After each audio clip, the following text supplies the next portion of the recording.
Hola, bienvenidos. En esta presentación vamos a abordar los conceptos relacionados con el patrón craneal y facial y vamos a describir algunos de los reparos anatómicos que están representados mediante lo que son los puntos craneales y los planos que nos van a permitir establecer relaciones entre las estructuras.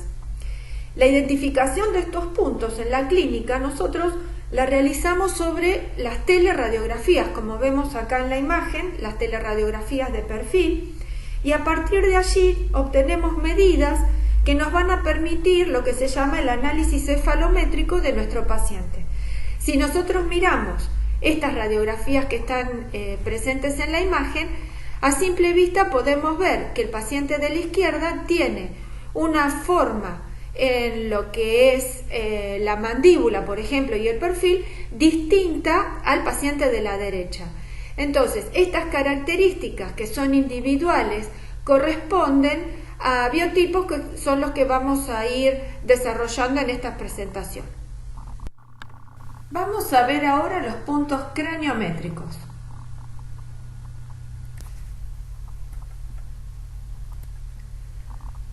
Muy bien, si empezamos aquí abajo, el nation es la parte más anterior de la sínfisis mentoniana. Luego, siguiendo hacia arriba, tenemos el prostion, que está localizado entre los incisivos superiores. Luego tenemos el nasoespinal, que representa la espina nasal anterior. Luego tenemos el punto nation, que representa la articulación entre los huesos propios de la nariz con el frontal. Por encima, 1 centímetro del nation, tenemos la glabela. Luego tenemos el ofrion, que es el punto medio entre los arcos supraciliares, que si nosotros lo miramos acá en el cráneo de frente, ¿sí?, lo vamos a tener localizado en esta zona. Luego, siguiendo en la parte más prominente superior del cráneo, tenemos el vértex. Hacia atrás vamos a encontrar lo que sería el opistocráneo, que es el punto, digamos, la contraposición a la glabela. Es el punto de la escama occipital que se encuentra más alejado de la glabela.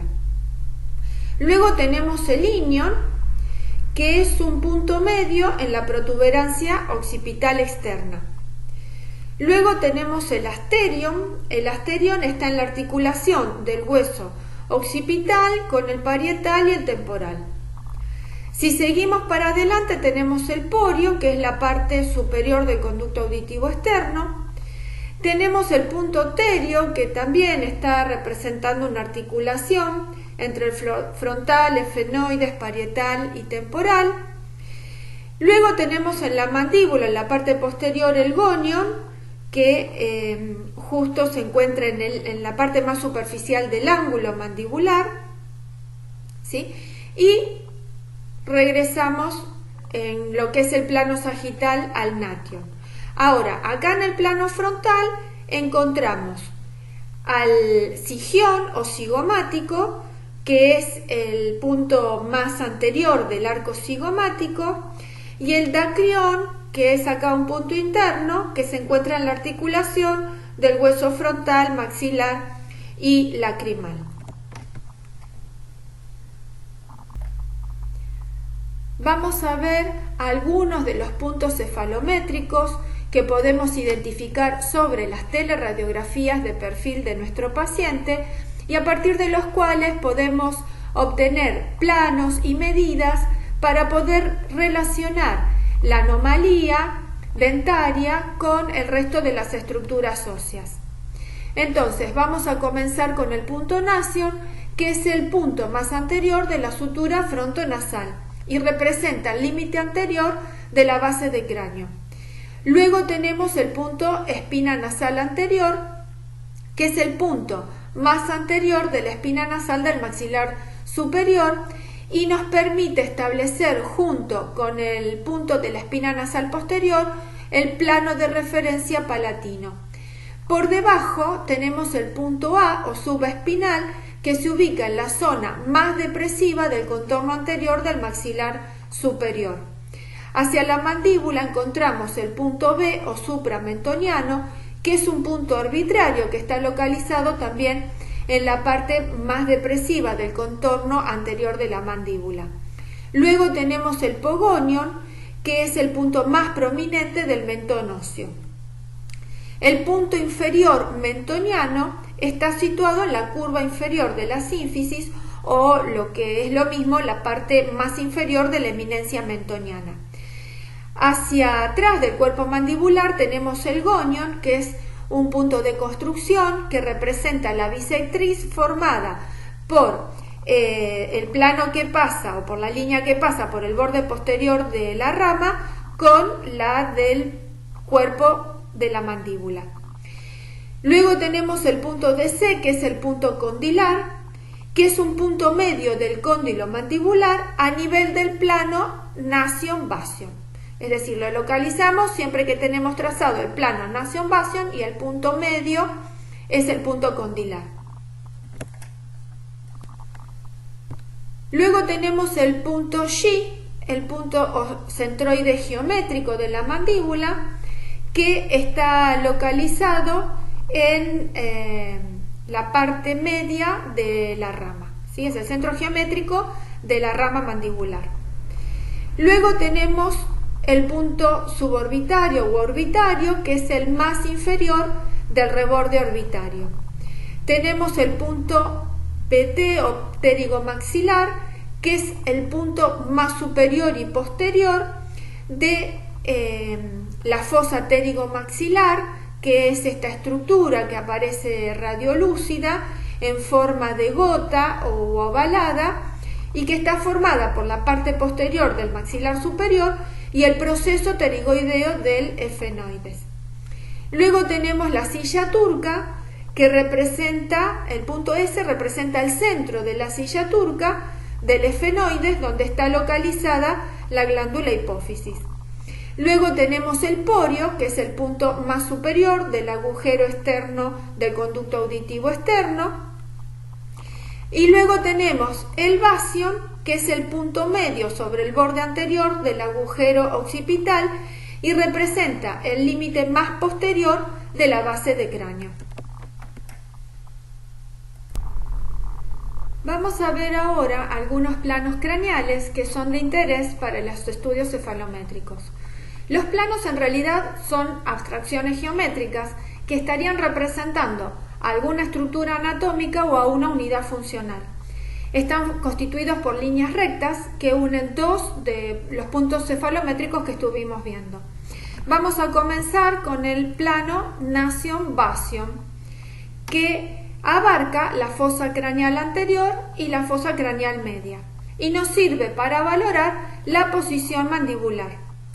Luego tenemos el plano facial, que es el que une nasion-pogonion.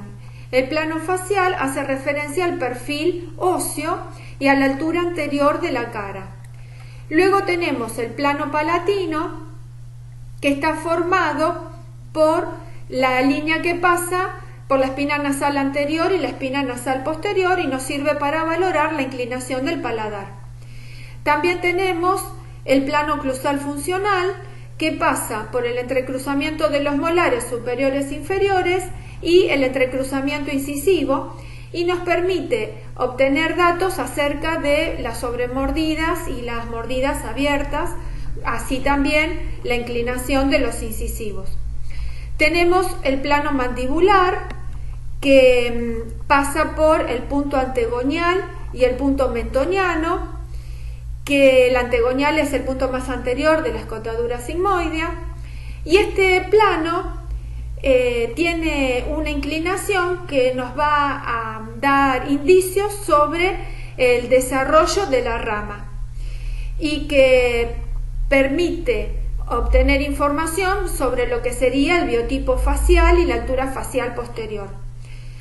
También tenemos el eje facial. El eje facial une el punto pterigoideo con nation y es un indicador de la tendencia de crecimiento de la mandíbula y del biotipo facial. Es decir, que este eje podrá tener una ubicación más posterior o más anterior, dándonos información acerca si la mandíbula está rotando hacia atrás y abajo o hacia adelante y arriba. Y por último tenemos el plano de Frankfurt, que es el que orienta la posición de la cabeza y que pasa por el punto orbitario y el punto porio.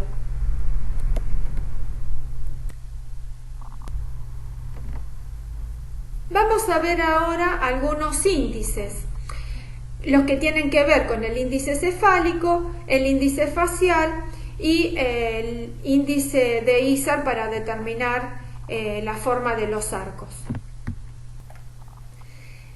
El índice cefálico nos permite determinar la forma del cráneo y de la cabeza, y es un índice que se obtiene dividiendo el ancho máximo del cráneo sobre la longitud máxima y multiplicándolo por 100, entendiendo que el ancho máximo es la distancia comprendida entre los puntos laterales más externos del neurocráneo, que son eurión, y la longitud máxima está representada por la distancia entre glabela y opistocráneo.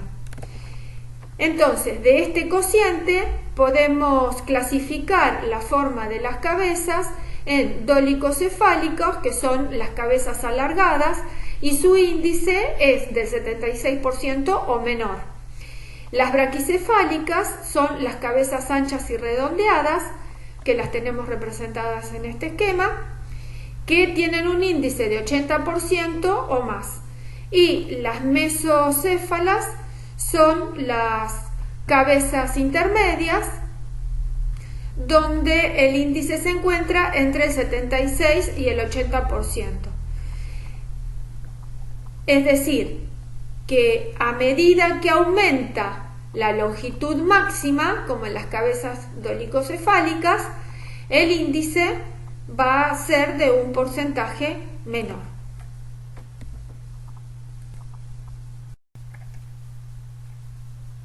Otro de los índices es el índice facial, que nos permite determinar la forma de la cara.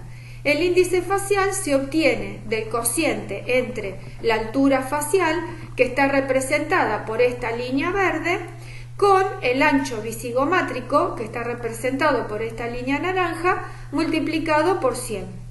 Entonces, de acuerdo al valor obtenido, podemos clasificar el biotipo facial en leptoprosopo, que son los individuos de cara alargada, donde el índice facial es mayor al 104%.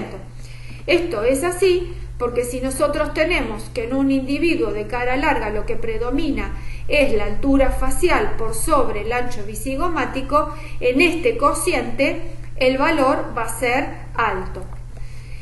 El europrosopo es aquel que tiene la cara ancha o redondeada y va a tener un índice facial menor del 90%.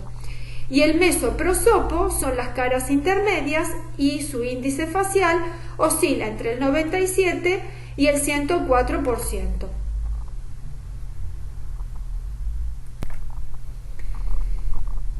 También podemos clasificar la forma de los arcos utilizando el índice de Isar. Isar toma como referencia la anchura de los primeros molares y establece una fórmula donde representa la anchura visigomática menos 10 milímetros, que es el espesor de los tegumentos, dividido 2, y eso debe ser igual a la anchura bimolar. Entonces, si el ancho bimolar es mayor que el resultado de la fórmula, existe dilatación. Y si se da la situación inversa, hay compresión del arco dentario. Entonces, podemos clasificar a los arcos según su forma en distintos tipos. Tenemos una forma ovoidea o elíptica, que es muy característica de los dolicocefálicos, una forma más parabólica, más redondeada, que es más característica de los mesocefálicos, y una forma de arco más cuadrada, que se representa más en los braquicefálicos.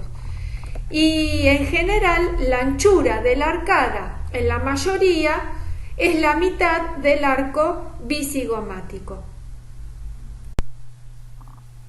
Muy bien, vamos a ver ahora la relación de los biotipos y las formas del rostro, y vamos a incluir hacia el final lo que serían las variantes étnicas en las formas faciales. Vamos a describir la forma de la cara a partir de dos extremos que existen para la forma de la cabeza, la que es angosta y larga del biotipo dolicocefálico y la que es ancha y corta del braquicefálico. En el dolicocefálico la cara es angosta, larga y protrusiva, y a este tipo facial se lo denomina leptoprosópico. Es como si tuviéramos un globo inflado y lo comprimimos desde los laterales. En cambio, la forma de la cabeza braquicefálica da origen a una cara que es más ancha, más plana, y a este tipo facial se lo denomina euriprosópico. Vamos a describir los rasgos de la cara. Entonces, en lo que es la nariz dolicocefálica, vamos a ver que es larga y protrusiva, mientras que en el braquicefálico es más respingada, es más corta y la punta suele ser más redondeada. A pesar de estas configuraciones tan diferentes, la capacidad de la vía aérea es casi equivalente, porque lo que uno lo tiene en cuanto a largo, el otro lo tiene en ancho.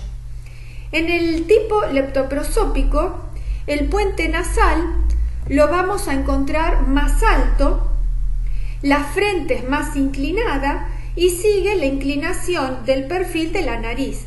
Esto nos da un perfil de forma convexa. En el caso de la nariz del euriprosópico, se desprende de una frente que es más bulbosa, más vertical, donde la nariz, digamos, al ser menos prominente, hace que el perfil sea más plano o a veces más tendiendo a ser cóncavo. Otra de las cuestiones de los leptoprosópicos es que al ser su frente más inclinada, la glabela y el borde orbital superior tienden a ser más prominentes. En cambio, la frente del euriprosópico es más bulbosa y vertical y el seno frontal está menos desarrollado.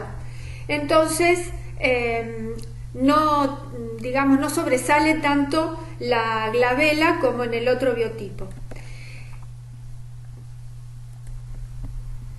En cuanto a los pómulos, en el tipo dolicocefálico, al ser todo el perfil más protrusivo, los malares son como menos prominentes y los ojos aparecen como más profundos.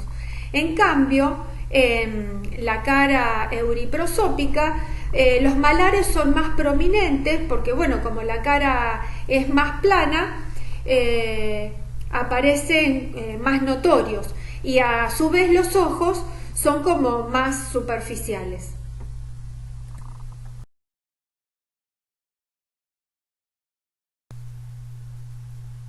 Otra de las características que podemos mencionar del leptoprosópico es que la mandíbula aparece en una posición más retrusiva en relación al perfil. Esto se debe porque el ángulo basicraneal es más obtuso en este biotipo craneal, y esto hace una inserción de la rama más posterior y una rotación hacia abajo y hacia atrás de la mandíbula.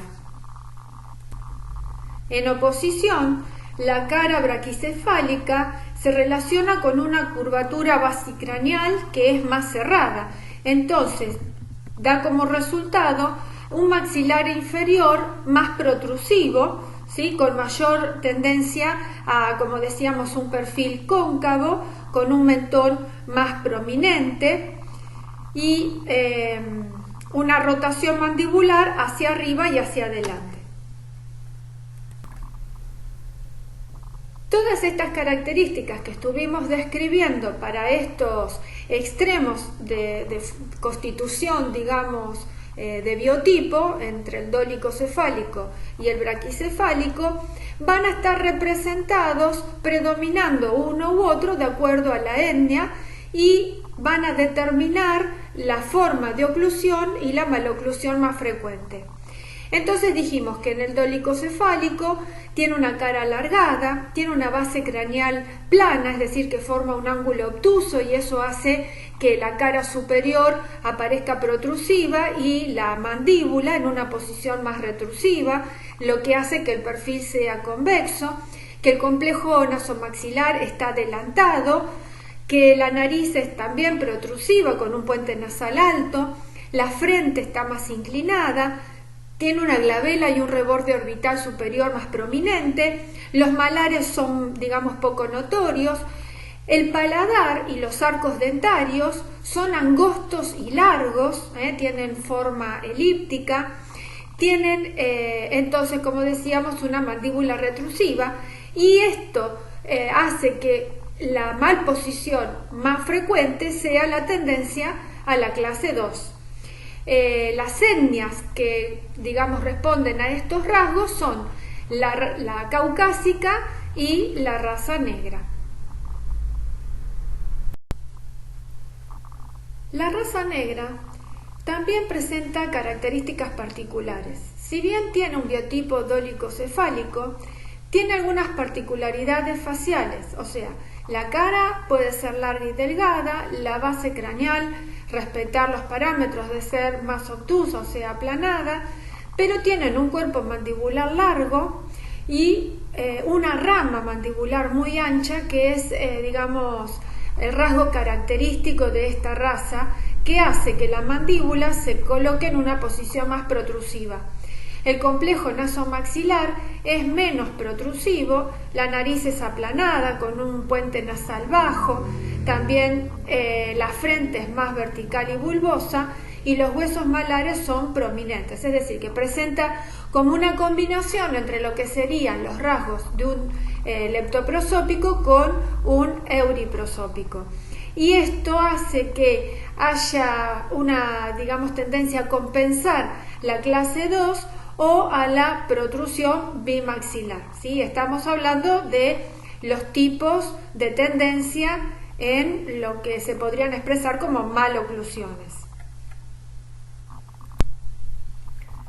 Muy bien, y el último tipo de variante que corresponde a la etnia de los asiáticos orientales y algunos caucásicos que presentan un biotipo braquicefálico y cuyos rasgos faciales están dados por una curvatura basicraneal más cerrada y vertical que hace que la posición mandibular sea más adelantada, que tengan una cara ancha y plana, que los arcos dentarios se presenten cortos y anchos, tienen un perfil menos protrusivo, o sea que es más recto, ortognático, un puente nasal bajo, la nariz es más corta y respingada, la frente es vertical y bulbosa y los huesos malares son más prominentes.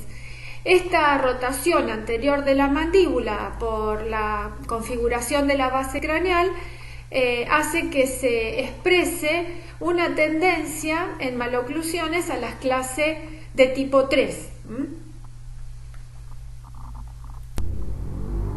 Bueno, ahora que ya estuvimos viendo las características de distintas etnias en sus rasgos faciales y en algunas cuestiones muy generales de las maloclusiones que podrían presentarse con más frecuencia, vamos a ver si realmente podemos hablar de razas humanas. ¿Hay razas humanas?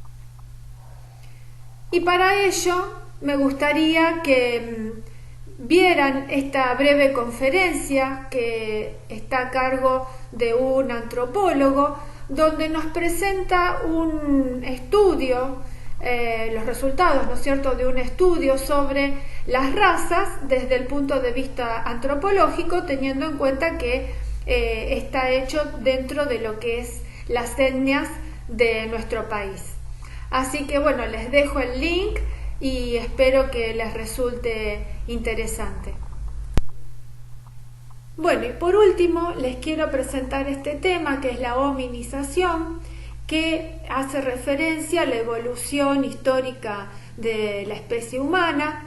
Tenemos en la imagen los distintos niveles de jerarquía que corresponden a la clasificación taxonómica del hombre y que sitúan a través de estas jerarquías a la especie humana en relación a sus ancestros comunes.